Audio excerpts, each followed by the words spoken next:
Welcome back. Well, warming, humid weather expected. Rain chances staying low but not out, but there's a few showers around, and that continues in the days ahead. But the story today, at least coming out of NOAA, not sure if this is consumable for the general public, but it's of interest to us meteorologists, disaster preparedness people, and the insurance companies. Well, they came out with their forecast, so let's take this full on the key wall and show you that generally the normal, and just about each and every year we've been above normal for the last 15 years with the exception of 2, but the 30-year average is about 14 named tropical storms, 7 hurricanes, 3 of which become major hurricanes. The Colorado State forecast went for higher numbers than the normal this year based on a number of factors that we'll discuss shortly. And then NOAA's forecast, which came out today, gives us a range of 13 to 19 named storms, up to 10 potential hurricanes, and somewhere between 3 and 5 major hurricanes, and Dr. Phil Klossbach coming in with 4. So pretty much in the range. Forecast factors: warmer than normal Gulf and Caribbean.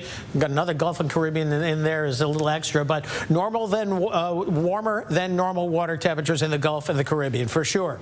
The Atlantic Basin is a different story. Actually, temperatures cooler than the last several years and closer to normal, so that is somewhat good news, and I discussed that on my latest post on social media. You can check that out. Neutral El Nino conditions, so that doesn't give us any help one way or the other. Light trade winds promotes more storms and higher activity in the Western African monsoon. Those waves that come off the African coastline, those could get going a little bit better than what they did last year. Most of the activity last year really developed in the Caribbean and by the Gulf of Mexico. We had a few storms way out in the Atlantic, but fewer than we were expecting. But the Gulf was pretty busy, and each and every one of these was pretty much built or aided by the Central American gyre down farther to the south, where we see these disturbances getting going in the Western Caribbean, and then they move in. Now, we had one big storm. That was Beryl. That impacted Texas. It was a record breaker early in the year. Our storm was Francine, and then we had 3 storms here in the Gulf of Mexico.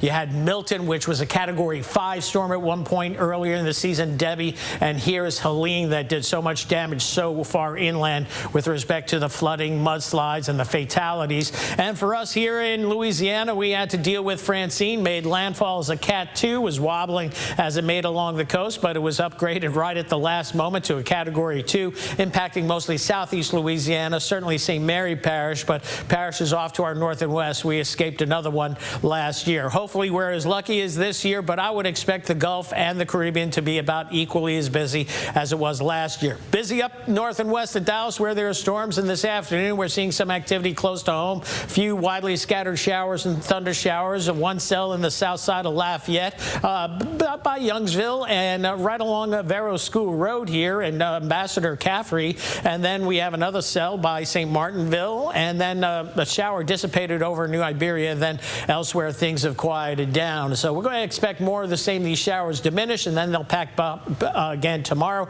Just a few widely scattered showers for tomorrow afternoon. We'll keep rain chance for now at about 20%. 10% as we head into Saturday, 10 to 20, 30% perhaps Sunday, and then rain chances certainly on the rise Monday. In the middle part of next week, it looks like we're going to see some daily dousings, maybe some locally heavy rainfall, and cooler than normal temperatures.